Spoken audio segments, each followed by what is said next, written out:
Imagine if magic school wasn't a storm of spell casting and monster slaying, but a never-ending nap time supervised by a teacher who wears mismatched pajamas, and that teacher was the laziest magic user you've ever met. They call him the bastard magic instructor, but seriously, even a sloth has more hustle.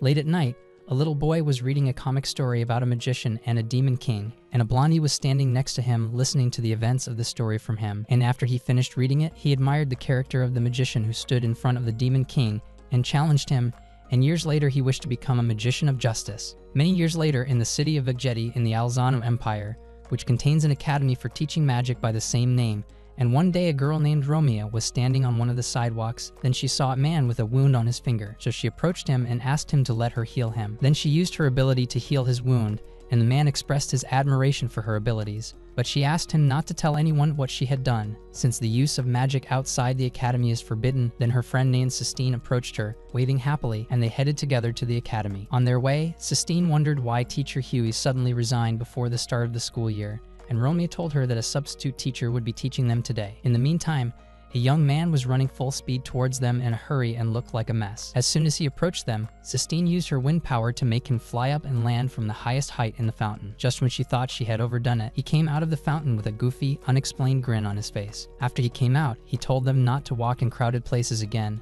Then Romeo asked Sistine to apologize to him for hitting him with her magic power suddenly. And when Sistine and Romeo apologized to him, he got cocky and told them that they were really to blame. Then he approached Romeo and kept examining her figure, body, and hair. Sistine got angry and attacked him again and made him fall into the fountain again, then took Romeo and left the place immediately. At that time, one of the academy's teachers, Harry, was in the principal's office, angry that the substitute teacher was late on his first day of work and objecting to the idea of a man of unknown origin being given a teaching position at the academy. Meanwhile, Sistine and Romeo were sitting in class with the rest of the students. Sistine was surprised that the new teacher was more than half an hour late for class. When the teacher entered the classroom door, they were surprised that he was the young man they had met outside, but he gave them a clumsy look and told her that she had mistaken him for someone else. The teacher then introduced himself to the students that his name was Glenn Ritas and that he was the substitute teacher who would be supervising their class. As he began to ramble on about his hobbies and special skills, Sistine interrupted him and asked him to start explaining the lesson quickly. At that time, the headmaster of the academy was reading Glenn's file and told Harry that he joined the teaching staff on the recommendation of senior professors of magic. Despite the fact that he is a scumbag, his magical ability and memory are mediocre, and he is classified as a third-rate wizard. Harry was outraged that the academy would approve a third-rate teacher and doubted his ability to teach the gifted students enrolled in the academy, and that he would use the self-study method to get them to slack off. Just then, Glenn grabbed chalk and wrote on the board that they would be self-studying in this class, then sat at his desk and fell asleep like a pig. Sistine was furious and threw her book at him. Harry almost lost his temper after the headmaster told him that Glenn didn't even have a teaching license despite being recommended by the teachers, and that he had been a student at the academy until the age of 15. Harry told him his impression of Glenn was that he was a mindless wizard who couldn't be trusted, and that the teacher who recommended him couldn't be trusted. Harry was then interrupted by a blonde girl named Celica, and Harry was surprised by her presence. Then she approached him and told him that she would not allow him to speak badly about Glenn in front of her, and threatened him to retract his words before she used her power on him. So Harry rushed out while apologizing to her for what he had said. After Harry came out, the headmaster told her that his reaction was normal since the academy had entrusted a position of study to a magician with no accomplishments. Celica told him that she would take responsibility for everything he did inside the academy, and the headmaster asked her about her connection to him to take responsibility for him, and she said that she just wanted him to live a full life. At that time, Glenn was explaining the lesson against his will after Sistine beat him up, and the students marveled that they had never seen someone so idle before, and Sistine couldn't read a letter of his writing because of his bad handwriting and felt it was illogical for someone like him to teach them.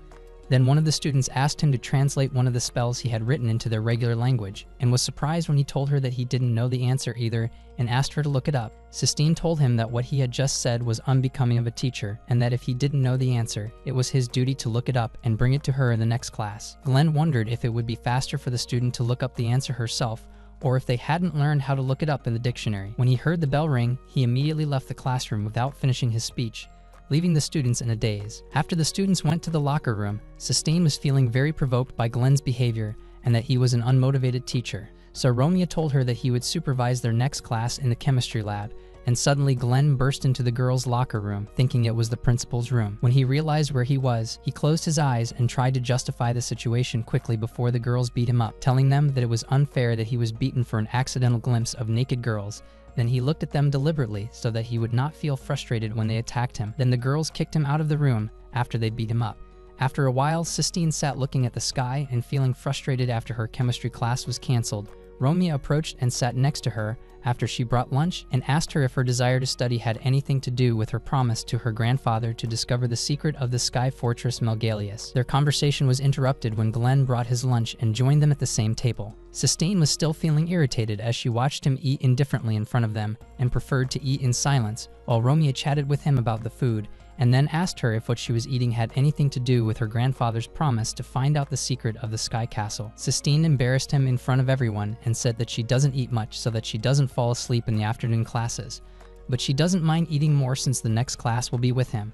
Glenn asked her to speak directly if she wanted to say something. When Sistine got up from her seat and started to speak, she was surprised when Glenn fed her one of his foods and asked her if she wanted to try some of his food. Sistine felt shy and nervous, and just as she was about to correct him, Glenn interrupted her and took a piece of her plate. She felt angry at his behavior and asked him if he really considered himself a teacher, and Glenn told her that he was a temporary teacher. At that time, Celica was sitting on a rooftop, remembering the day she offered Glenn to become a temporary teacher at the Zano Magic Academy until they got a new one. Glenn refused because he didn't think he was qualified to teach anyone. She told him he had no right to refuse and threatened to torture him with her magical powers if he ever thought of refusing again. Glenn knelt in front of her and begged her to reconsider his temporary teaching position.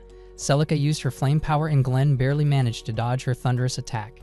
Glenn's second period began, and he told the students to self-study again. He slept at his desk for the entire class, until Sistine got up and told him in front of everyone that she belonged to the noble magical family of Fable, and that she could get him fired if she asked her father to do so. Glenn took notice of what she said and approached her and begged her to tell her father to expel him from the academy. He felt happy that he could resign from the position imposed on him while Sistine was stunned, so she took off her glove and threw it at him, announcing her challenge to a magical duel. Romeo was surprised and asked her to apologize to him and retract his challenge, while the rest of the students were excited. Glenn asked her what she wanted, and she asked him to improve his behavior towards them and feel responsible like other teachers. And he told her that if he won, she would have to fulfill his request no matter what. When Glenn looked at her, he remembered a woman he had known in the past with the same physical characteristics as Sistine, picked up her glove from the floor, and told her he accepted the challenge. In the evening after class, Glenn stood in the academy courtyard in front of Sistine as the class watched. Glenn told her the rules of their duel, that the only spell allowed to be used was a shockwave, and Sistine agreed to his request. The students thought that Glenn was making light of it, but one of the students told them that the spell is universal, can be used in any situation, and is considered one of the primitive basics that magicians learn, and the fight will be decided by the opponent who can reduce the recitation of the spell to a single line and say it quickly. Sistine felt a little nervous, but she tried to encourage herself not to back down and not let him roam free to do whatever he wanted. She then attacked him with the spell, and to everyone's surprise, she hit him with the shockwave easily without Glenn trying to dodge it, and managed to defeat him in less than 5 seconds. She wondered if she had misunderstood the rules, but Glenn got up again and said he would let her win the first round since it was a 3-round fight, and when he went to attack her with the same power, Sistine stunned him again before he finished chanting the spell, so he went back on his word and told her it would be a 5-round fight. Then he tried to distract her to buy time to recite the spell, but she managed to stun him again and wondered that he couldn't recite the spell in 1 sentence. He told her that reducing the hymn was a heresy and denied that he was saying that because he couldn't reduce it. She told him that she had won the fight anyway, and he would have to honor their agreement. Glenn denied that he had promised her anything, and she and Romeo were surprised that he had broken his promise. He then told her that he would let her go and consider it a close win, but she would not be able to beat him next time, and left the arena amidst everyone's amazement and Sistine's frustration and anger at the same time. A few days later, Sistine expressed her dissatisfaction with Glenn for reneging on their agreement to fight, and that he continued to practice the same lazy and unmotivated behavior. When student Lin approached him to ask him about the translation of the spell, Sistine approached her and asked her not to ask him anything about magic because he does not know anything about the greatness and value of magic, and suggested that she explain to her what she could not understand. Glenn nonchalantly asked her if magic was really that valuable. Sistine turned to him sarcastically and said that magic is basically the study of the principles of the world.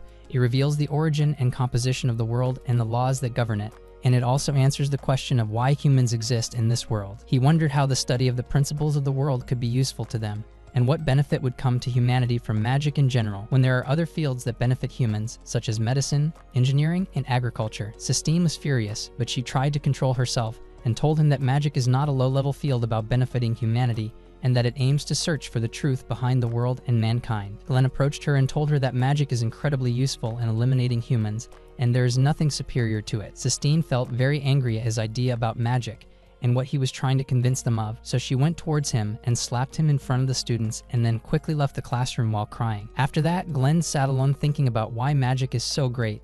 Then he decided to quit his job and go to apologize to Celica and convince her to dismiss his work at the academy. And on his way, he saw Romea inside the lab forming a magic circle on the floor of the room. She explained that she wanted to review how to create magic circles, so he told her that she needed to use mercury.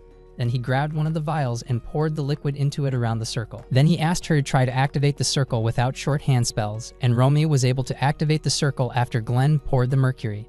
And when he saw her impressed by the beauty of her form, he told her that anyone can do it, and he remembered himself when he was a child and was fascinated by magical abilities like her. After they left the lab, Romea asked him if he enjoyed the experience, and he told her that he hated magic. She asked him what he was doing before he became a teacher at the academy, and he replied that he was just a loser and a loner, and that he had been relying on Celica for the past year. When she wanted to know more about his past, he refused to answer. He changed the subject and asked her why they were interested in magic and took it seriously. She replied that she wanted to make magic useful to humanity and must repay her debt to the Sorcerer of Justice, who saved her 3 years ago when some evil wizards caught her and almost ended her life, and he inspired her to learn magic. Glenn almost asked her something, but he relented and continued on his way. Before saying goodbye, she asked him to apologize to Sistine for what he said today because she feels a bond with her late grandfather through magic. Meanwhile, Sistine was in her room at home, feeling sad and remembering her last moments with her grandfather before his death, and that he wanted to enter the Sky Castle before his death,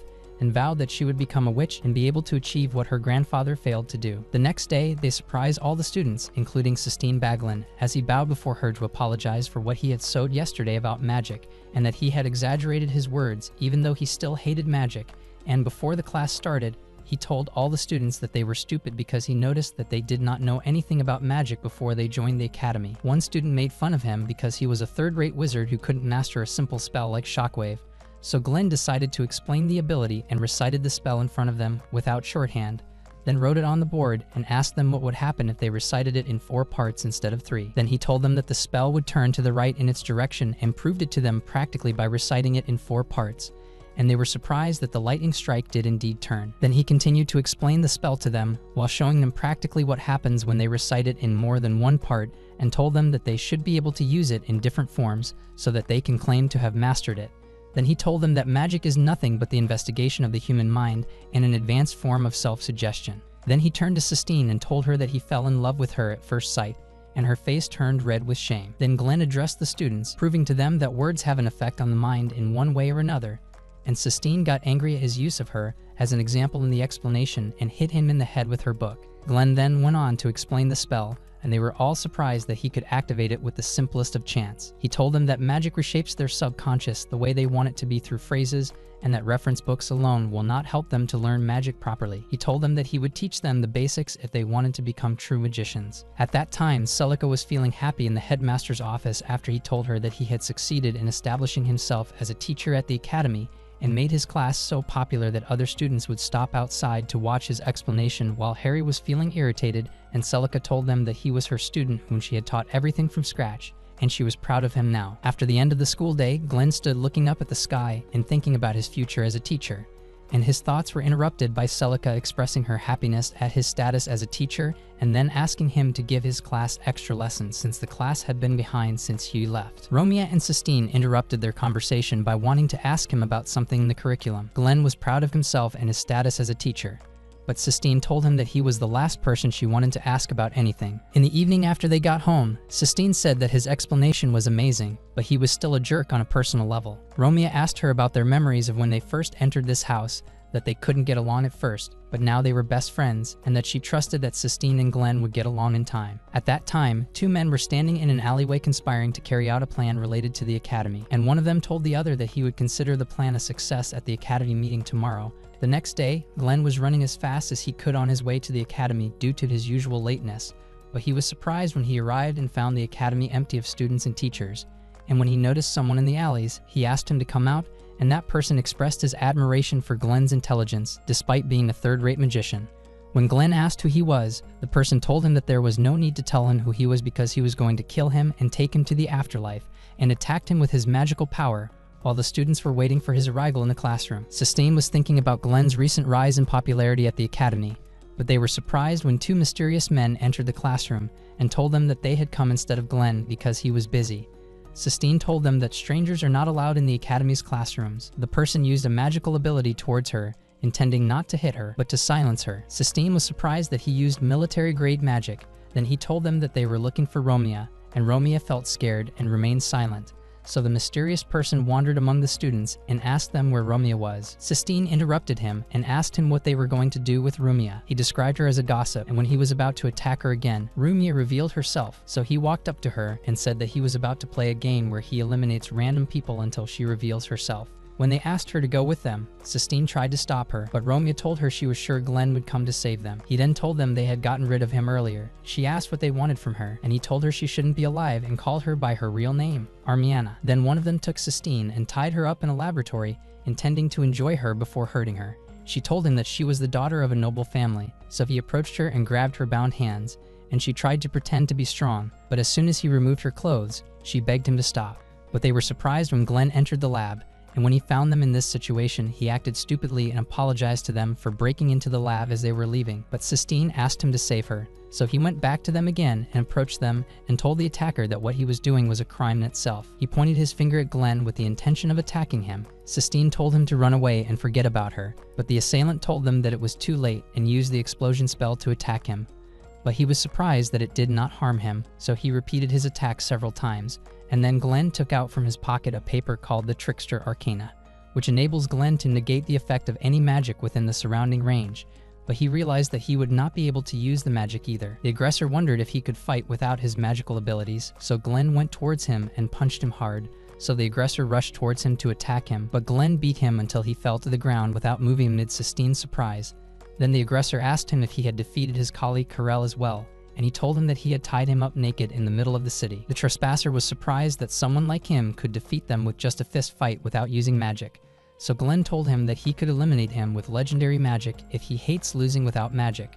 Then he jumped towards him and pretended to punch him with the magic fist, but he kicked him in the air and told Sistine that deception is what makes his fist magical. After Glenn defeats the trespasser, he ties him up and interrogates him. Sistine tells him that his colleague took Romeo. Glenn notices a mark on his shoulder, then calls Celica through his bracelet and tells her what happened, and that the intruder who broke into the academy is a member of the Divine Wisdom Seekers, a secret society of evil wizards. He then asked her to ask for the support of the Mage Court and start investigating whether the members of the secret society had accomplices among the academy's professors, because it is not possible that they could have easily penetrated the academy's magical security. But she told him that what he was asking for was difficult to do. He told her that the students' lives were in danger, but Celica told him that she was just a teacher now and didn't have the authority to carry out his request. He asked her to hurry up and come to them, and Celica thought that the intruders might have destroyed the academy's teleportation circuit, and asked him not to die until she came. Sistine was worried about Romea and decided to go to save her without waiting for help, but Glenn stopped her and told her that going would put her life in danger. Sistine was frustrated and said that he was right about magic not being useful,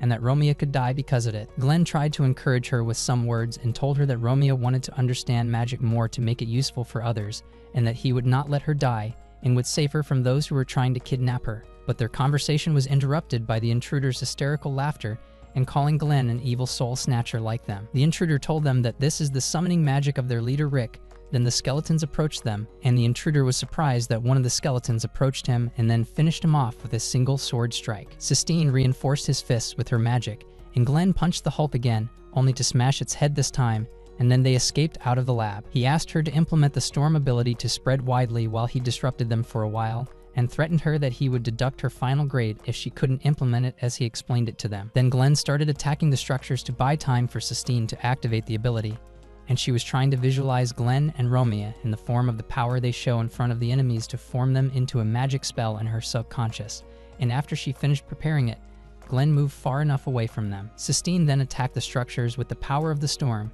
but she was surprised that they were still standing in front of them and did not budge, so Glenn told her that she did well and asked her to continue, Then he took out a red stone from his pocket and began to activate his spell and used black magic to eliminate the structures categorically, then fired an extinction ray at them and destroyed part of the academy along with the structures. To Sistine's surprise, Glenn collapsed after using the spell. His face was pale and he was bleeding from his mouth. He told her it was because he had forced himself to perform a spell that was too much for him. Then he got up again and told her that they had to get away and go somewhere else. But their conversation was interrupted by the leader of the intruders.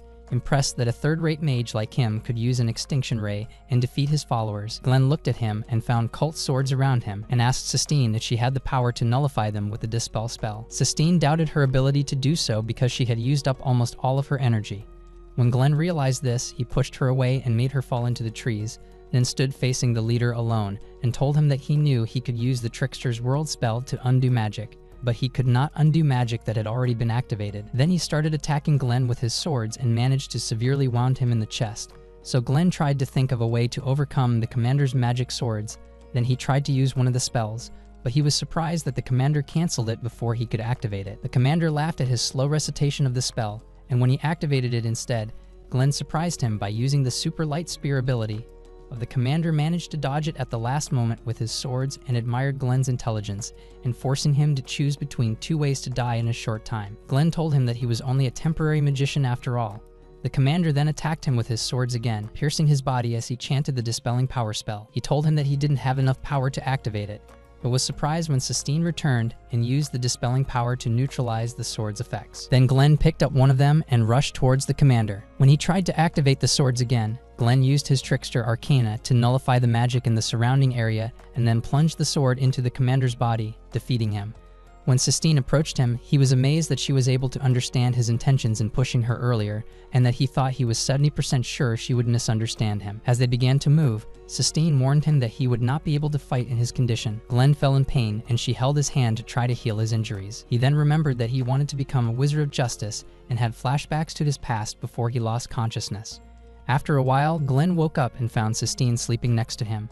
Celica called him and told him that the teleportation circuits were already closed and that the Academy's magical security barrier was set up to prevent anyone from leaving, and asked where the rest of the intruders were. Glenn stood up and told her that the teleportation circuits were not closed, but that they were being rewritten so that the intruders could escape. He then asked Celica where the nearest teleportation circuit was, and Celica replied that it would take them half a day. He told her that it had already been half a day, then looked at Sistine and thanked her for being by his side and helping him. Meanwhile, Romeo was being held in the Academy Tower and was surprised when Glenn broke into her room and found the orchestrator of everything that had happened so far with her. But the mastermind interrupted him and told him that he had succeeded in his plan and that in 10 minutes, the teleportation circuit would be rewritten. Rumia would be transferred to their organization, and he would let his magical power consume his soul to generate forces of nature and blow up the entire academy. Glenn was surprised when he heard Romia calling Huey and asked him to stop what he was planning to do. Huey told him that he was a human bomb planted inside the academy years ago in preparation for the right time, then gave him the choice of neutralizing the circuit or waiting to activate his ability, reminding him that he would not be able to eliminate him in any case. He took off his gloves, bit himself until he bled out, then used his blood to write on the transition circle to deactivate it, but Hugh told him that he was only able to separate one of the 5 layers of the circle. Glenn repeated the same steps with each layer, but Romy tried to stop him and warned him that he was about to die if he continued to use magic continuously, but he told her that he always wanted to become a justice sorcerer and did not mind dying now and refused to escape or surrender. After he reached the last layer of the circle, he began to cough up blood until he lost his strength and continued to crawl closer to the circle. But he lost consciousness before completing the spell, so Romy approached and took her hand out of the circle's field and used her healing power to heal him and told him that he had succeeded by refusing to surrender. Glenn woke up and felt a surge of strength and realized that Romy was an amplified mage who could boost the power of mages just by touching them, and Glenn was able to finally neutralize the circle and prevent it from traveling and exploding. Huey admitted that he had already lost to them and wondered if he should die following the orders of the organization or disobeying them, so Glenn approached him and told him that he would pay for his sins, then tightened his grip and punched Huey.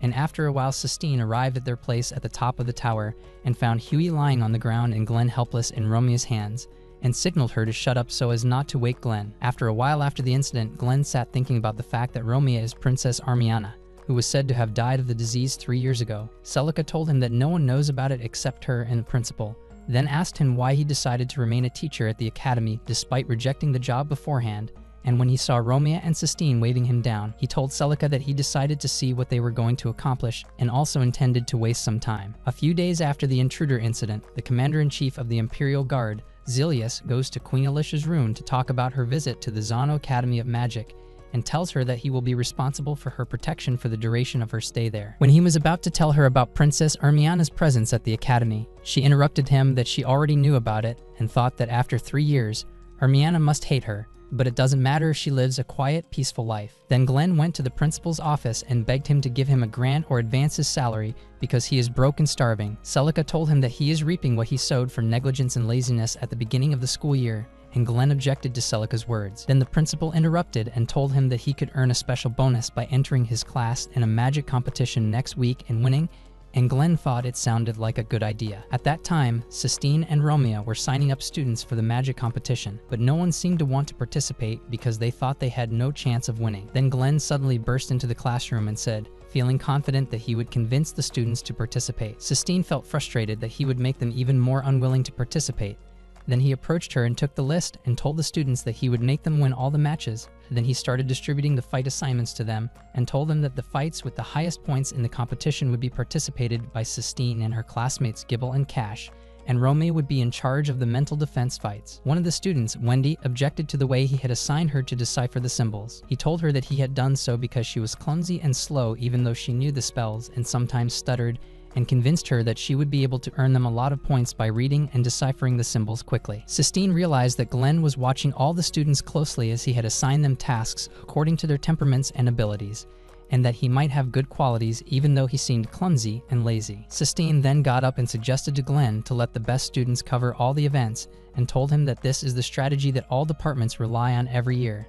Sistine objected to his suggestion and suggested that it would be better for everyone to participate in the competition to enhance their strength and experience, and Glenn felt nervous about rejecting Sistine's idea and supporting Gibble. After he got out of class, he thought that he was finished if the other departments competed with only their best students in all the fights, and in the meantime, he saw from the window some students fighting in the academy yard. He went to them and tried to calm the situation between them, but the teacher Harry appeared in front of them and stood in front of Glenn and asked him if his department was also training for the competition. Harry said confidently that they had no choice but to win as long as he was in charge of them, then asked Glenn and his students to clear the arena for his students. He then asked Glenn if he really intended to have all the students in his department participate in the competition and described his students as a hindrance to the other departments due to their low level. So Glenn warned him not to underestimate his students so that they would not be surprised by defeat. Then he challenged Harry that he would bet 3 months' salary on his students' victory, but he realized in his heart that he had gone too far in his bet and that it might lead to his doom. While Harry found the challenge appropriate and also bet 3 months' salary on the victory of his department's students. Glenn thought about begging to withdraw his bet, but Sistine interrupted their conversation and told Harry that he had no right to claim a training area and warned him that if he persisted in his behavior, she would take it up with the academy leaders and they would do their best to win the competition. Harry took his students and left the arena, vowing to make them regret antagonizing him. Sistine motivated her classmates to win the competition, and Glenn spent the days training his students, teaching them abilities and spells, doing research, and reviewing books. On the evening before the competition, Romeo sat in her room and pulled a necklace out of her pocket. As soon as she touched it, she remembered scenes from her past when she stood among the corpses and the Wizard of Justice approached her and calmed her down, telling her that he was by her side and would protect her. Her thoughts were interrupted when Sistine came in and told her that dinner was ready and asked her what she was hiding behind her back. Romeo changed the subject and said that the competition would start tomorrow and they had to do their best in the Queen's presence. The next day, Queen Alicia was on her way to Alzano, and her maid noticed that she seemed to be in a good mood because she was going to see her daughter Armiana, and she gave the Queen a new necklace with blue lobes to wear. After the Queen arrived at the Empire, she announced the start of the magic competition amidst applause, and Glenn felt his applause echoing in his stomach from hunger. While Romeo noticed that her real mother was not wearing her necklace with their picture together and felt a little disappointed. Glenn's students managed to place third in the first match, and the rest of the students were excited that they would place high if they followed Glenn's instructions, but they were interrupted by a student from Harry's class named Craze, who told them that they were lucky enough to place third. Harry joined in and sarcastically said it would be a good memory for them, while Glenn's students told him that they would win and not let his students beat them, while Glenn was a little confused and worried about it. Meanwhile, Celica was enjoying her time, watching the fight next to Alicia, and asked her if Glenn was really impressive. She said he was just an ordinary guy, but he always manages to do something unexpected. Meanwhile, backstage, a guard was whispering something in Zelio's ear. After that, the students of Glenn's department continued to do well in the rest of the fights, and Glenn was impressed that they were doing better than he expected, and he could guarantee his bonus at this rate until they reached the mental defense fight, and a student from one of the departments named Gail warned Romeo to withdraw because he would not tolerate her, and she told him that she would try to achieve high scores like the rest of her classmates in the department and make her department rank second. Meanwhile, Glenn and Sistine were watching the situation from the cheerleading arena and were joined by Gebel, who objected to Romeo's participation in the mental defense match and accused Glenn of using her as a scapegoat, but Glenn told him that she would do well thanks to her emotional stability. After the fight began, Count Zest stood in front of the students as the referee and told them that he would start the round with the sound of sleep and use his ability on them. Then the students cast spells to counteract his hypnotic ability, and Romeo was able to advance to the next round. Then the second round of the bout began, and Zest used his mind-bending ability, and one of the students was unable to withstand it and was eliminated from the bout. Then they moved on to the mind-bending spell, and Romeo was able to hold on and qualify until she reached the end of the bout, and only she and Gale, the previous year's champion, remained in the bout. Count Zest decided to use the mind-breaking ability, which is one of the most dangerous spells and causes unconsciousness, and after he used the spell, he was surprised that they were able to withstand its effect, so Gal expressed his admiration for Romeo's endurance and asked her why she refused to quit. She replied that she couldn't afford to lose and that Glenn had told her that they would all win together, and that they were fighting for the same goal. He called Glenn a foolish teacher and asked her if he was in charge of her department, and she told him that he was a fun teacher. Zest decided to increase the power of his spell to decide the fight. As soon as he mastered it, Romeo fell to her knees. When he asked her if she wanted to give up, she almost said that she would hold on and continue the fight, but Glenn interrupted her and announced their withdrawal from the fight. Romeo was surprised by his decision and wanted to continue the fight, but he grabbed her and told her that she did well, but she faced the wrong opponent and did not expect such a strong opponent. Then Sistine joined them and told her that she did not need to continue the fight if she was in pain. Rumia said that she enjoyed the fight and felt that she could fight for everyone. Then the announcer went to Gale to interview him to celebrate his victory, but they were shocked that he was standing unconscious, which means that Rumia is the winner of the mental defense fight even though she withdrew after she managed to pass the test. After the announcer announced that Romeo had won the fight, Sistine hugged her and celebrated the victory with her. Meanwhile, Alicia was happy to see Romeo smile and that she has great friends, so Celica suggested to her to let her meet her, but Alicia told her that the fact that she abandoned her will not change no matter what. At that time, Glenn was standing among his students celebrating their victory, and from afar, a young man and a girl stood looking at them with anticipation. After Glenn's division was in second place, they continued to fight more fights, and Glenn's face looked tired during the competition. And when the young man and girl named Albert and Rel recognized him, Rel wanted to go to meet him, but Albert stopped her and told her that they would carry out their mission to monitor the Imperial Guard first, as they had received a report about suspicious activities within the ranks of the Guard. After that, the students took a lunch break before the competition resumed. Glenn was starving due to his bankruptcy, while the students were enjoying their meals. As he was walking in the park, Lynn approached him to ask him to trade fights with someone else, and he asked her which fight she would like to participate in, to which she replied that she likes transformation magic. He told her that the competition is just a festival, and it's fine as long as everyone is having fun. And then he began a quick review of the self-delusion spell with her. He told her that she could transform into anything she wanted, and if she was having trouble with the spell, it was because she didn't have a fixed image in her mind. He asked her what she wanted to transform into, and she replied that she wanted to transform into the time angel Latilica. He told her to use a code book and try her hardest, and no one would blame her if she lost. After Lynn left, Sistine, thinking it was her friend Romeo, approached him and asked to have lunch with her. When he saw the food right in front of him, he tried desperately to stop himself from tricking her into eating it. But he took the food from Sistine and convinced himself that he wouldn't eat it all. He pretended to be surprised that there were two versions of himself, while Sistine used a spell to undo the transformation and reveal his original identity. When she realized it was Glenn, she attacked him before he could leave. After that, Glenn flew until he fell into the trees after Sistine's attack. Then he sat on one of the couches, thinking only about food, until Romeo came to him carrying some food, and as soon as Glenn saw it, his eyes shone with happiness like a cat, and he continued to eat the sandwiches greedily. Then he asked her if she made the food, and she told him that she was not a good cook, but she would keep the identity of the person who made it a secret at the request of the owner, because she had a fight with the man she was going to give it to and lost her chance, and she was about to throw the food away, but Romeo preferred not to waste it. Glenn felt frustrated that he was replacing the garbage can after the food became worthless to them, but he kept eating until the food was finished and thanked Romeo for sharing it with him. Then their conversation was interrupted by Queen Alicia asking to speak to him in private. Glenn didn't realize that the queen was talking to him, so he replied that he would be busy after he finished his lunch, but he and Romeo were surprised to see her up close. Meanwhile, Celas was looking for her after he noticed her disappearance and asked one of the guards to find her. Meanwhile, Celica was talking sarcastically about how the Imperial guards were worried about the queen after she managed to hide her with magic. Then Eleanor, the queen's maid, approached her and asked her to discuss some matters in Alicia's absence, then whispered in her ear that she had placed an activated curse necklace around the queen's neck to sacrifice her life for the mission of the Divine Wisdom Seekers, and Celica was surprised that Eleanor is a member of the organization. Meanwhile, Glenn was kneeling on one knee in front of Alicia, and she asked him to raise his head because she wanted to apologize to him for being disgracefully expelled from the Mage Corps after dedicating his life to the Empire. He felt embarrassed and told her that he quit on his own because he hated the job and called himself a failure, and asked her not to bow her head to someone like him. Then he asked her why she came to them without servants or guards. Alicia looked at Romeo and called her by her real name, Hermione, then approached her and asked her how her life was going with the Vibble family, but Romeo pretended to be someone else and told her that her name was Romeo Tingle and that Hermione had died a long time ago.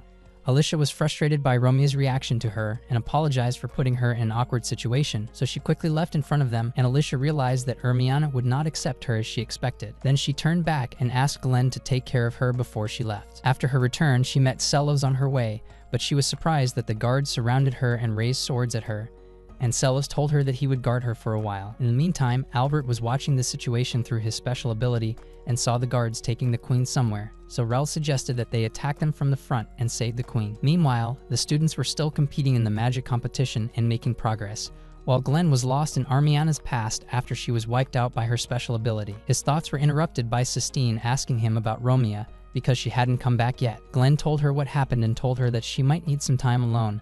Then he decided to go looking for her and asked Sistine to take care of the students until his return. Meanwhile, Romeo was sitting alone holding the necklace she used to wear to remind her of her mother until Glenn's voice from behind interrupted her thoughts after he saw that the medallion was empty of any pictures. Then he told her that he knew the truth about her and her relationship with Alicia. She said that she knew why her mother, the queen, abandoned her and told him that she was a cursed being and the embodiment of the devil and a danger to the royal family, which made it necessary to get rid of her by them in her opinion.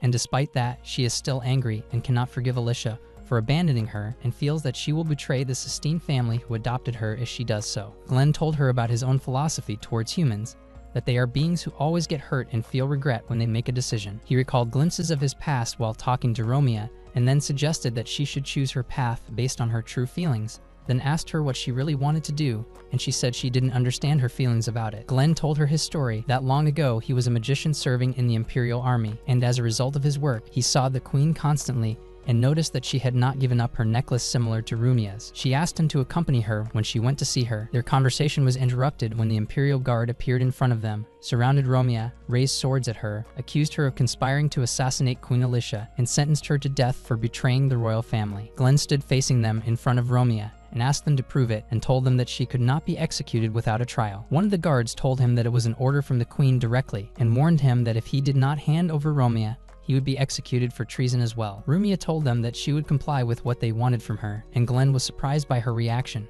but she told him that she wanted to atone for her guilt for betraying the queen and asked the guards to leave Glenn alone. And when Glenn tried to talk to her, one of the guards surprised him with a blow from the hilt of the sword and knocked him unconscious. Then the guards took Romeo behind a tree, and one of the guards asked her to close her eyes and stand still so as not to prolong her suffering and die from one blow. So Romeo closed her eyes while thinking inside that she always thought that this day would come and they would want to get rid of her, and she thought that the queen came to see her for the last time before ordering her execution. After she opened her eyes and saw him, she asked angrily why he had saved her, and he told her that Sistine would be angry with him if he abandoned her, and that the queen would not get rid of her without a trial. He picked up Romeo and used his ability to leap up to the roof of the tunnel to escape from their sight. Then Glenn decided to go to the queen and sneak past the guards to meet her. Then he paused and thought that it wasn't necessary to meet her directly. Then they headed towards an alley, and Glenn called Celica and asked her to do him a favor, but he was surprised by her response that she could not say or do anything. So he asked her why the Imperial Guard was out of control and ordered the queen to execute Romeo. And Celica told him, while sitting next to the queen surrounded by the guard, that he was the only one who could penetrate the situation and asked him to find a way to stand in front of the queen. After he ended his call, he thought that the situation was more than he could handle with the presence of the commander of the guard, Celas. Then he was surprised by the appearance of Albert and Rel in front of them, and upon seeing him, Rel jumped towards Glenn and attacked him with her sword. Glenn and Romeo managed to dodge Rel's blow, then she grabbed what was left of her sword firmly embedded in the ground, and when she realized that it was broken, she used her magical ability and summoned her sword again, so Glenn tried to block her with the element of ice, but she avoided all his attacks, and he was surprised that Rel and Albert launched a double attack on him at the same time, but Albert's attack was directed at Rel to prevent her from hurting him. Rumia then asked who they were, and he told her that they were Albert and Rel, his comrades from his days in the Imperial Army. Then Albert approached him and told him that the Imperial Guard was surrounding the Queen and Celica with the aim of getting rid of Princess Armiana. Glenn wondered why the guards were after Romeo right now, but Albert told him that he had come up with a plan to infiltrate the guards. Rel said they would attack the guards from the front, but Glenn didn't like the idea, so he told them what Celica had told him and said he would place his bet on her for now. In the meantime, the magic competition was still going on, and the students in Glenn's class were frustrated that they had fallen behind in his absence, until Albert and Rel came to them after disguising themselves in official clothes and told them that they were Glenn's friends and at his request, they would take over the leadership of the class until his return as he was busy with an urgent matter. Sistine decided to trust them and asked them to lead the class to victory, and she motivated her classmates to win in Glenn's absence so that he would not become arrogant and humiliate them if they lost. And in the meantime, Harry was thinking that his chances of winning had increased in Glenn's absence, and to ensure that his classmates win the competition, they must win the next round. When the transformation fight began, one of Harry's students named Sita transformed into a huge red dragon and got a high score in front of Lynn, who was terrified of losing, but Albert approached her and tried to encourage her and said the same words that Glenn had said to her earlier. Then Lynn came out to the competition arena and closed her eyes with great concentration and managed to transform into Latilica, the Time Angel, and scored more points than Sita, and Harry was furious that his students lost the fight, and as time passed, the department was able to rank first in the number of total points, and then it was time for the final fight to determine the winning department. Meanwhile, Glenn was running across the rooftops with Romeo in his arms, while Celis marveled that the guards couldn't stand up to a single wizard and ordered them to find the princess and finish her off. Meanwhile, the final bout involving Sistine was underway. When it was her turn to decide the result after the two divisions were tied, she stood in front of Heinkel, and the final fight between them began, and Heinkel attacked Sistine with the firewall ability, and she got up again and remembered Albert and Rel's trust in her and the support of her colleagues, and decided to use the Windstorm ability to be able to drive Heinkel out of the ring and declare her the winner of the fight and thus the division's victory in the magic competition this year, and all her colleagues came to her to celebrate the victory. Meanwhile, Glenn and Romeo continued to escape from the guards until they were trapped in an alley. While the coronation ceremony for the winners of the magic competition began and Albert and Rel went up to receive their medals and approached the queen, and Celica realized that it was Glenn's plan to break through the guards. Zelos and everyone else were shocked to realize that the people standing in front of the queen were Glenn and Romeo themselves after they had broken the spell that turned them into Albert and Rel. Zelos ordered the guards to attack them in front of everyone, but Celica formed a large barrier that prevented the guards from approaching. When Glenn and Romeo, Celica, Celos, and the queen were separated from everyone else, Glenn told the queen that Celos was using her name to try to eliminate Romeo, and asked her to order them to stop being violent. Celos told them that he would end his own life after all this was over and that the queen, who carries the weight of the empire on her shoulders, must be protected at all costs. Glenn and Romeo were surprised when the queen ordered Celos to put the sword to Romeo's neck. Rumia was shocked by Alicia's harsh words that she hated her and regretted giving birth to her. Then Celos drew his sword towards her, while Glenn wondered at the queen's attitude and Celica's silence, and when he looked at the queen, he suspected that she was doing it against her will. He remembered what Celica had told him, that only he could change this situation, so he asked the queen about the necklace she was wearing and if she wanted to remove it, and Alicia denied her desire to do so. Then Glenn rushed towards her, so Celos attacked him and knocked him down, and when he tried to stab him, he was surprised that Alicia had removed the necklace and threw it away, so Glenn took the opportunity and kicked Celos away from him. Then the necklace shattered in front of his eyes. Glenn realized that the necklace was an activated curse spell that ends with the death of the wearer. When Celos asked why the curse was not activated, Glenn pulled Arcana the Trickster out of his pocket and told him that he had nullified the magic within their borders. Then he asked the queen to stop lying after he revealed the necklace, and Alicia rushed to Romeo and hugged her and apologized to her, and when the barrier around them was removed, the guards approached the queen to ensure her safety amidst everyone's amazement. Albert and Rel cornered Eleanor in an alleyway and demanded that she tell them why she was trying to get rid of Princess Armiana. Eleanor used the Akashic Records ability to escape before Rel could attack and capture her. Then they went back to Glenn and told him who was behind what happened. Glenn suspected that there might be more members of the secret organization, so Albert and Rel decided to go back and take action, and Rel told Glenn before she left that they would even the score next time. In the evening, Celica met the queen before she left, and Alicia asked her to take care of her, and that she was satisfied to see Romeo thanks her a little. Meanwhile, Romeo was telling Glenn what happened between her and her mother, and that she was happy that she was able to open up to her. Then she asked him why he knew she was lying about hating her, and he told her that 3 years ago when she was kidnapped, the queen asked him to help her find her and she was begging him to save her, and she was crying so hard that it was impossible for her to mean what she said before with all those feelings. Then he decided to join the celebration with the rest of the students to celebrate their victory and reward them with some gifts after he got a bonus and 3 months' salary. And he was shocked when he saw them in a drunken state after eating a lot of fermented cakes, and was shocked when the owner of the restaurant brought him the bill and found that it was equal to the value of the bonus and 3 months' salary. A few days later, Glenn is training Sistine in a forest at night. She wonders if they are practicing close-range combat. He tells her that she will enhance her senses of attack and defense in magical fights, and then tells her that he will teach her military magic after she has mastered close combat. When he realized that she was afraid of learning martial arts, he told her that she would need strength to protect Rome if necessary, and that she would not be affected by the dark side of magic. Sistine felt motivated and asked him to keep encouraging her. The next day, on their way to the academy, Sistine and Romeo met Glenn sitting on the edge of the fountain, looking sleepy. They thought he had stayed up all night worrying about Romeo, but he denied it. The conversation was interrupted by a sudden attack from Rel behind them, but Glenn managed to catch her sword at the last moment and wondered if she was trying to kill him. She told him that what she did was a greeting, and that Albert had told her to do that when she met any comrade in arms. Sistine remembered that she was the same girl who led her division in the magic competition with Albert. When they noticed she was wearing the Academy's uniform, Glenn realized that the Empire had appointed her as the official guardian of Rome and had her move into the Academy disguised as a new student. They were surprised when Rel expressed her desire to protect Glenn instead of Romeo, and Glenn told her not to say anything clumsy and not to reveal her true identity to anyone, no matter what. After that, they all headed to the academy and Glenn introduced Rel to the rest of the class as a new student. When he asked her to introduce herself, she almost revealed her true identity, but Glenn prevented her from continuing talking and kept whispering what she should say to them. When one of the students asked her about the nature of her relationship with Glenn, she shocked them with her answer and made them think that they were in a romantic relationship.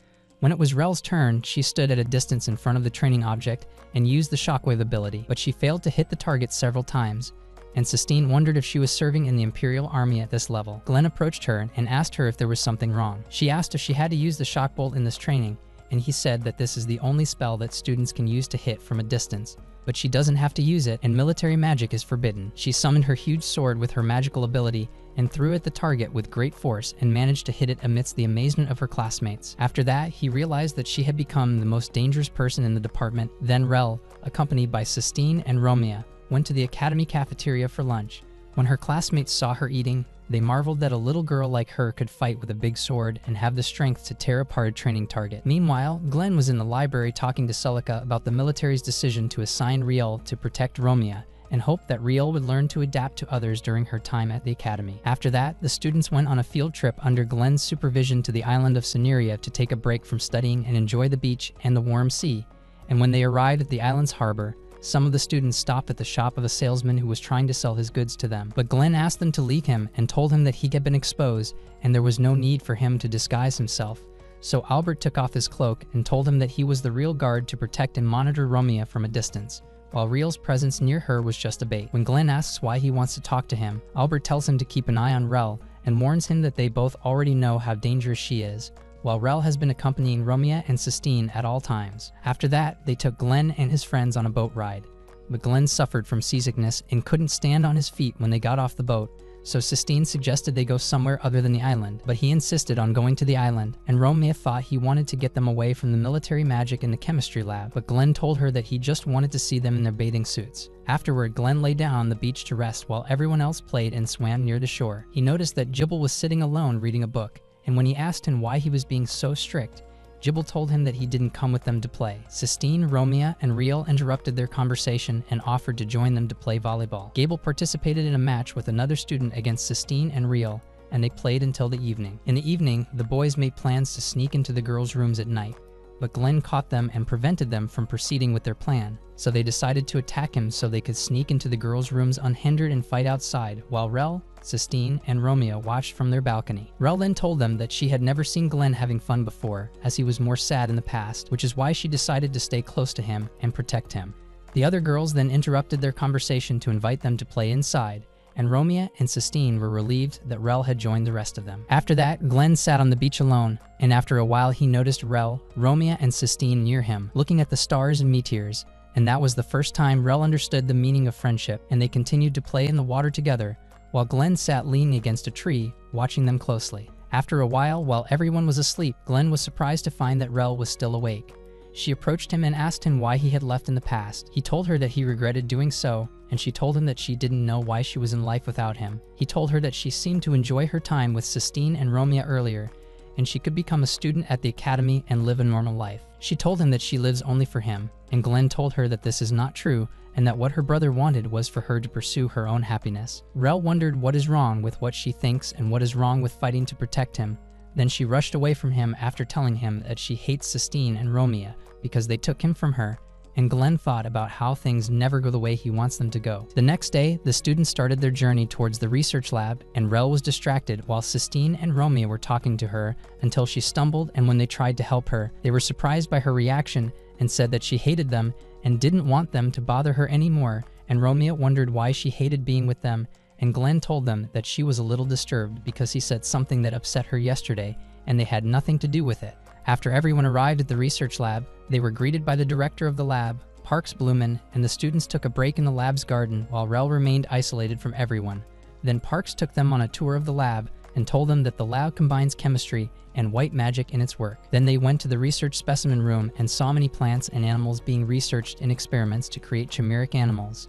Romeo wondered if it was okay for people to manipulate the lives of other creatures. Sistine agreed and thought that maybe if you take it too far, you end up becoming an evil magician.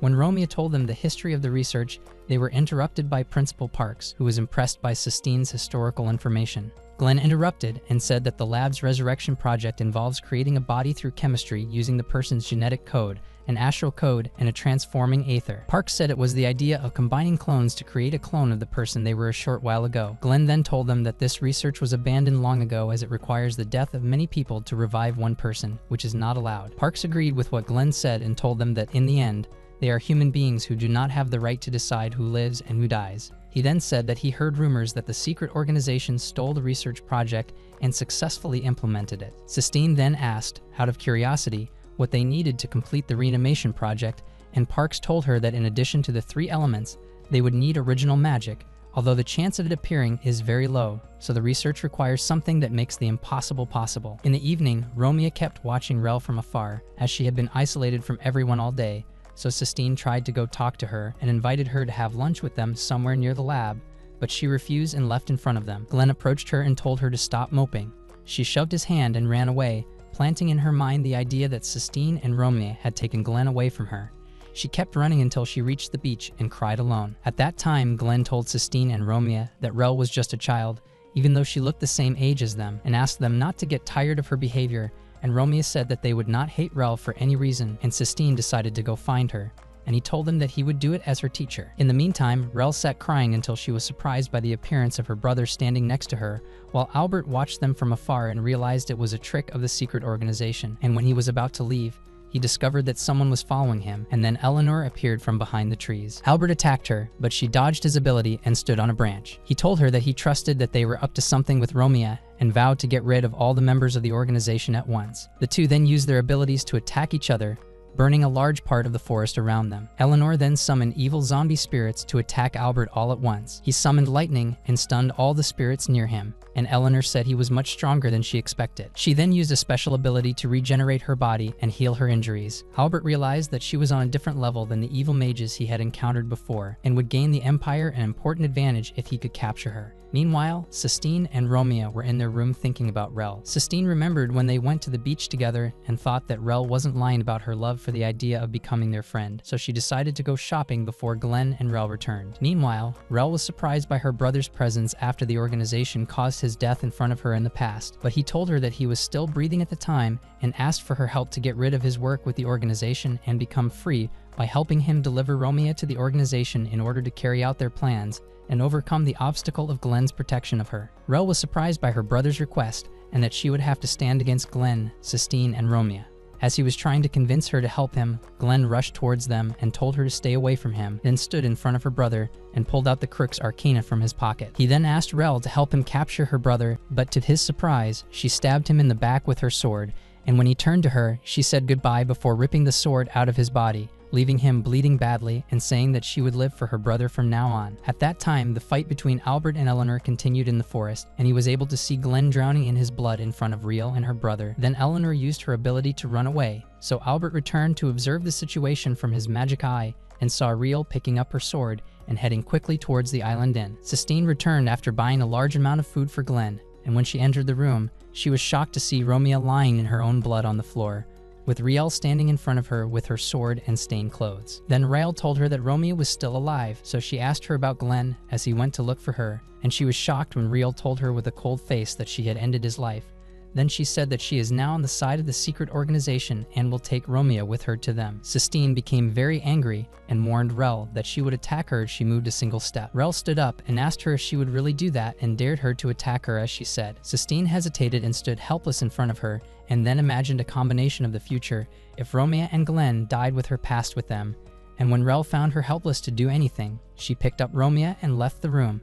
Sistine kept justifying to herself that she didn't attack her so as not to cause more damage to Romeo or Rel's death. Then she faced the fact that she was scared and couldn't do anything in the first place. Then Albert entered the room with Glenn on his shoulder. After placing him on the bed, he told her that he was still breathing, but he was on the verge of death and needed healing magic to heal him. Then he asked her to lend him her strength, and Sistine continued to cry hysterically while clinging to Glenn's arm, so he told her that crying alone would not work and would lead to his death in the end. She calmed down and asked Albert what the healing magic required. He told her that they needed to perform a white magic ritual, and he would need to use her spiritual energy along with his to activate it. He then noticed that Glenn had stopped breathing but still had a faint pulse. He then asked Sistine to keep him alive with artificial respiration until they started the ritual. He then took a knife and cut his finger and started writing spells on the floor of the room. Sistine approached him and started giving him oxygen through her mouth. At that time, Romeo woke up and found herself in an unknown place with her hands tied.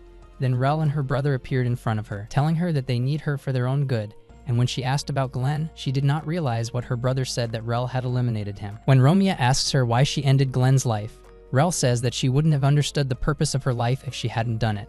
She then remembers the first time she met Glenn when she was helpless in a snowstorm. Meanwhile, Glenn wakes up in Romeo and Sistine's room and finds Albert sitting waiting for him with Sistine asleep on the edge of his bed. Then Albert told him that he should thank her because without her, the resuscitation magic would not have saved his life thanks to her spiritual energy capacity, which makes them able to rely on her in their fight to save Romeo.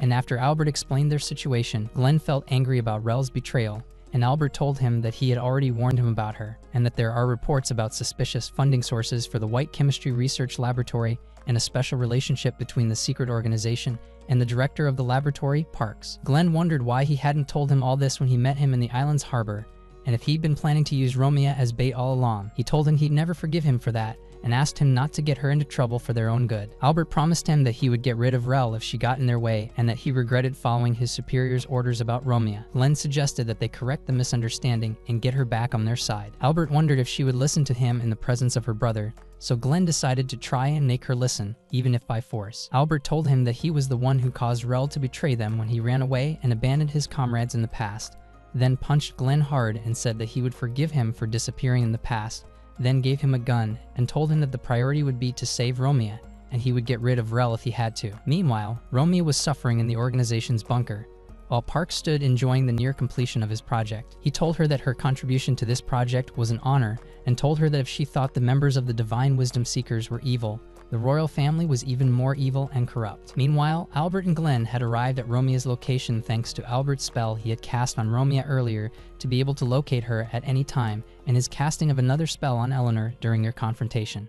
When Eleanor realized the spell and was able to see Glenn and Albert inside their headquarters, Parks decided to send a greeting to them through one of his invented creatures, and then they were surprised by the appearance of a huge four-eyed lion in front of them.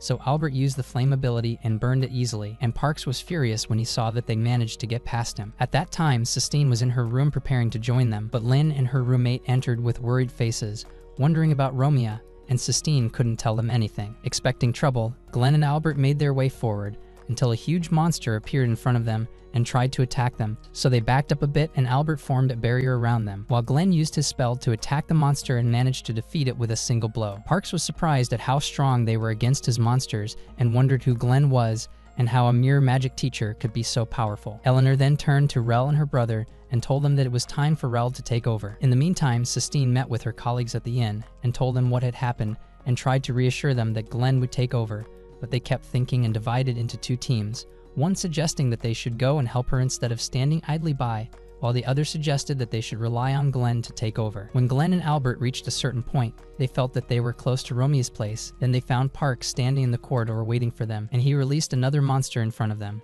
So Albert asked Glenn to go on his way while he took care of him. So Glenn passed the monster and continued on his way, and Albert stood facing it alone. On the other hand, Sistine was trying to reach a satisfactory solution with her colleagues about going to save Romia and support Glenn. She told them that they would be a burden to him if they went with him and would not be able to help him, and she asked them to trust her opinion and wait for what Glenn would do, and her colleagues finally convinced her. At that time, Rel and her brother were standing in front of the nearly completed project device. Her brother asked her if she would be able to defeat Glenn and Albert for him, and she told him that was her reason for living. Then he asked Rel if she had anything to say to him now that she had endangered Romia's life.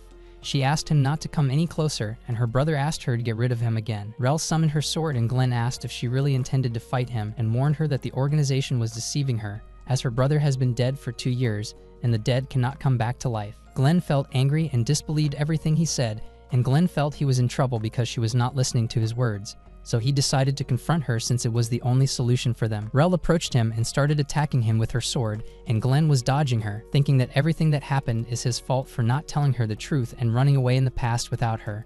And he tried to make her listen to him, but Rel continued to attack him, and Romy tried to talk to Rel to stop her from trying to harm him. Then she asked her to remember the moment they spent together on the beach, and that she still considers her and Sistine her friends. Rel paused when she remembered that moment, but her brother asked her if she really loved him, and she said that her brother was everything to her, and that she had decided to live for him. When she was about to attack Glenn again, he took advantage of the distance between them, took out his gun and shot at her, then started trying to provoke her and told her that he wanted to get close to her brother. And when he asked her for his name, she wondered why he was asking her about it now. Glenn offered to back off if she could tell him her brother's name. Riel tried to say his name, but she felt a pain in her head whenever she tried to remember his name, and she was worried when she couldn't remember his name. So her brother told her that the name didn't matter and that it wouldn't change the fact that he was her brother. Glenn took advantage of Rel's moment of inaction and threw the gun at her, making her drop her sword, then rushed at her and pinned her down with his gravity control spell. Her brother got angry and told him to stay away from her, so Glenn took his gun and shot the project device behind him and neutralized its effect on Romia, then rushed at him and punched him and told him that he had been exposed and that he was Rel's fake brother. Shine remembered that her brother's name was Cheyenne, and Shine began to remember his past with Rel, and that she was one of the victims of the reanimation project, where he made a human clone with the help of a guy named Rainer and a girl named Alucia, and decided to name her Rel. But Cheyenne was opposed to completing her project and asked him to leave the organization, but Rainer surprised him and stabbed him with a sharp instrument, and when Alucia tried to escape, Rainer caught her and stabbed her as well.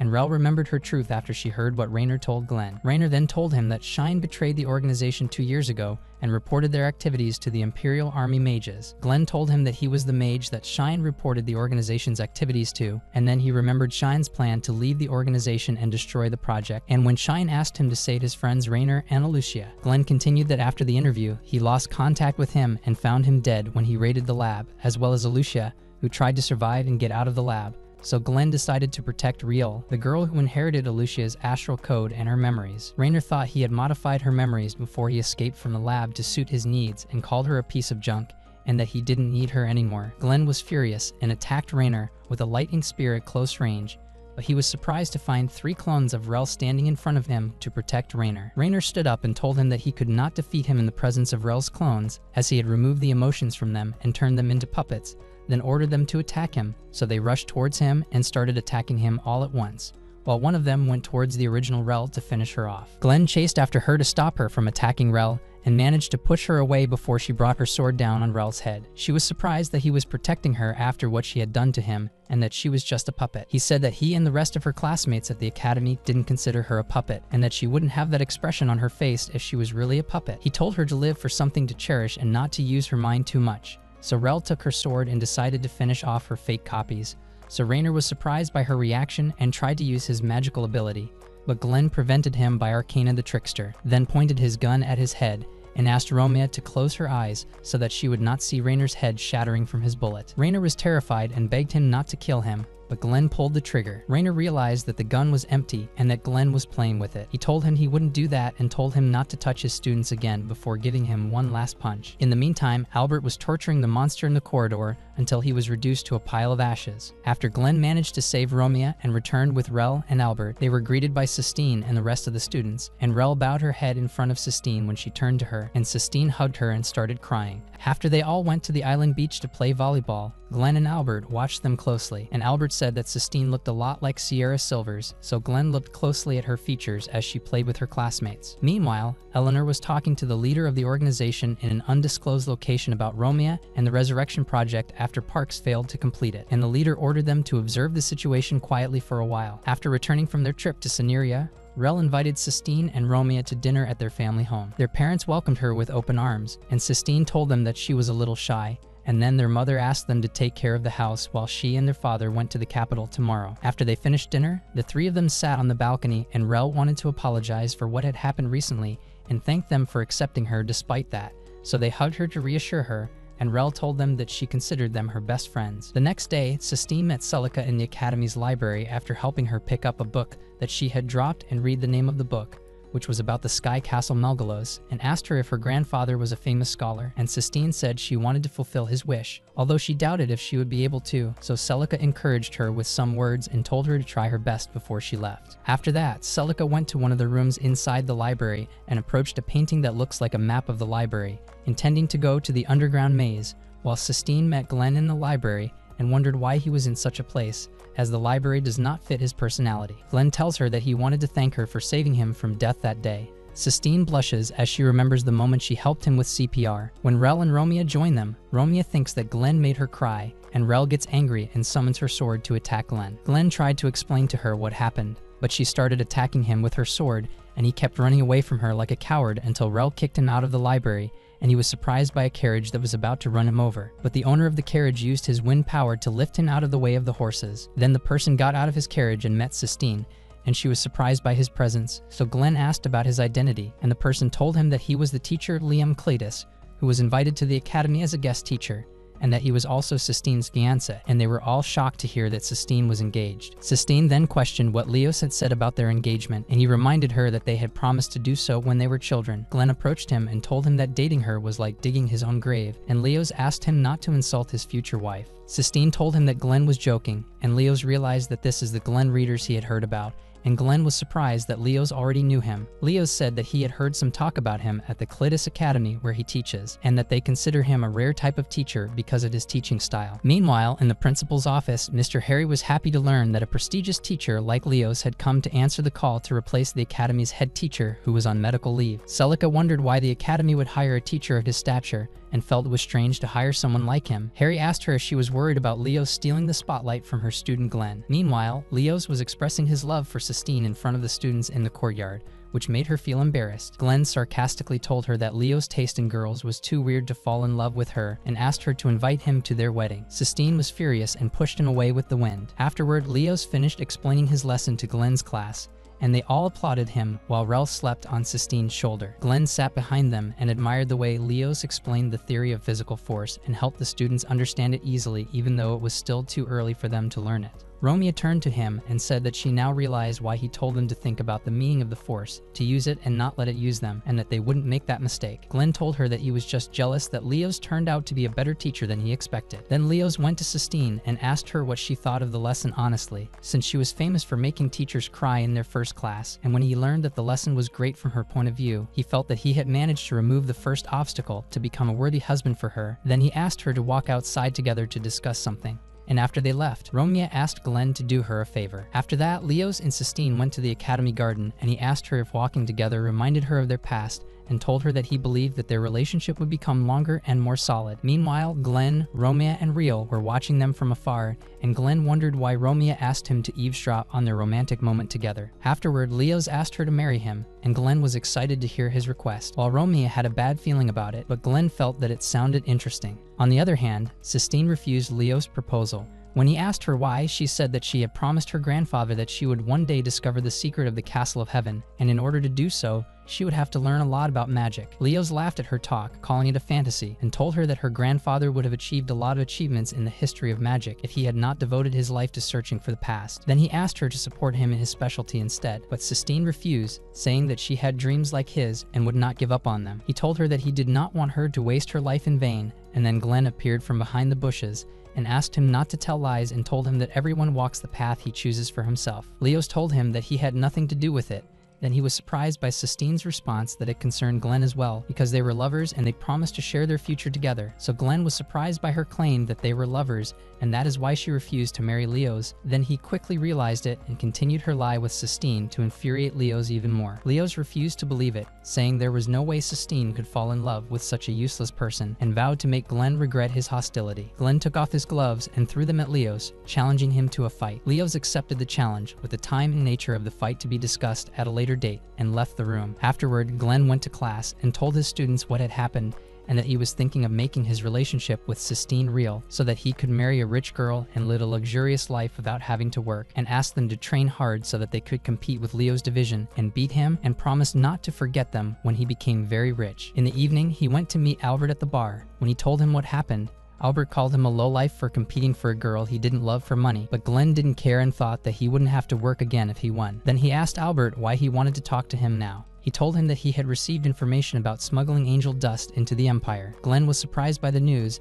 and said that he thought the method of making angel dust had been destroyed last year. Before Glenn could say anything, Albert refused to join the investigation team and asked him not to get involved in the matter and wondered about the purpose of Sarah's death if that substance was still being used. Glenn said that he did not want that tragedy to be repeated and told him that he really saw Sarah in Sistine and had not forgotten her until now. After Glenn left the bar, he walked the streets at night, remembering his past with Sarah and her admiration for his dream of becoming a justice sorcerer, and that she might one day want to fulfill that dream as well. He almost said that he would protect her, but he backed down. Meanwhile, Leos is sitting in a carriage with a mysterious person who tells him that everything went as planned after Glenn challenged him to a fight and asked him to beat Glenn for him. On the day of the highly anticipated duel between Glenn and Leos, Harry is the supervisor of the duel and tells the students to follow their teacher's instructions, and that the duel will last for 3 hours and will be won by one team taking over the opposing team's side. Harry was furious with Glenn for using the class to compete for a girl, and asked Leos to teach the scumbag a lesson. Then the referee announced the start of the match. After the two teams took their places, Leos attacked Glenn's team and inflicted direct damage,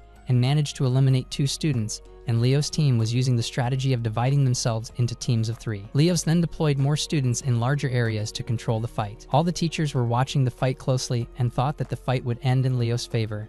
The two teams kept exchanging magic attacks, and Glenn's team was able to gain the advantage in close-range combat. The teachers were surprised that Glenn's team was using the strategy of forming small teams of 2, and considered it an insult to the history of the academy. Harry told them that Glenn would use every means at his disposal to win. Meanwhile, Leos told his team to widen the distance and switch to long-range sniping, but part of his team was facing Rel alone, who looked like a monster they couldn't hit with their attacks. So he told them all to move to the forest and decided to use a special forest tactic to defeat Glenn's team in one move. But they were surprised to find Glenn at the entrance to the forest, preventing them from entering and daring them to face him while laughing an evil laugh, and then quickly headed into the forest. The students of Leo's got excited and decided to beat Glenn to win the fight. But when they followed him into the forest, they were surprised to find that he was luring them into his traps and taunting them after he managed to eliminate many of them. And after 3 hours had passed, neither team was able to finish the fight in the allotted time, and Harry announced that the fight ended in a draw. Glenn turned to his team and praised their performance against Leo's, while Leo's was scolding his team for not following his instructions. So Glenn approached him and told him that he was taking the wrong approach with his students,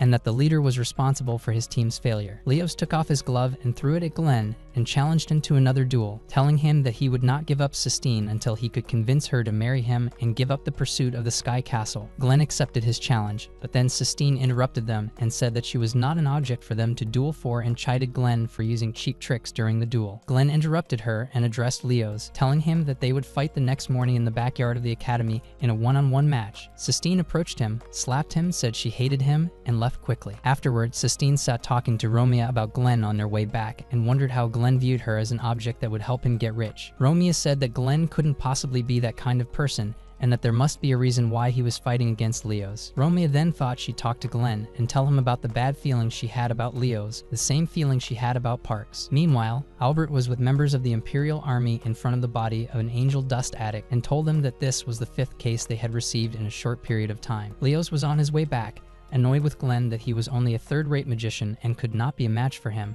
and vowed to defeat him in order to gain Sistine, give his family full advantage over hers, and secure his position as the future leader of the family. In the evening, Glenn thought that he must defeat Leos no matter what because he had no intention of losing to him. Sistine appeared nearby after she heard him talking to himself and asked him why he had challenged Leos to a duel. He pretended that he did it to get rich and never have to work again, and when he didn't get a response from Sistine, he told her that she looks a lot like Sarah. Then he told her his story in the past about his love for magic and his desire to become a magician of justice, but he was terrified of the reality of blood magic and hated it. But Sarah was the only reason he still held on to his dream until she died in his arms on a mission, and he decided to give up being a magician and became unemployed and isolated in his home. He then told her that he didn't know why he wanted to fight Leos, maybe because she was trying so hard to fulfill her dream, or because he wanted to atone for his guilt to Sarah by protecting her dream, and Sistine realized that he did it because of his own emotions. Then she said that she is nothing in front of her grandfather, and the deeper she goes into magic, the more she feels like she is losing her faith. Then she looked at him and said that someone is supporting her in her dream because of his personal emotions, so she should keep working, and Glenn realized that she looks a lot like Sarah. Leos interrupted their conversation and called Glenn a coward for talking about his past,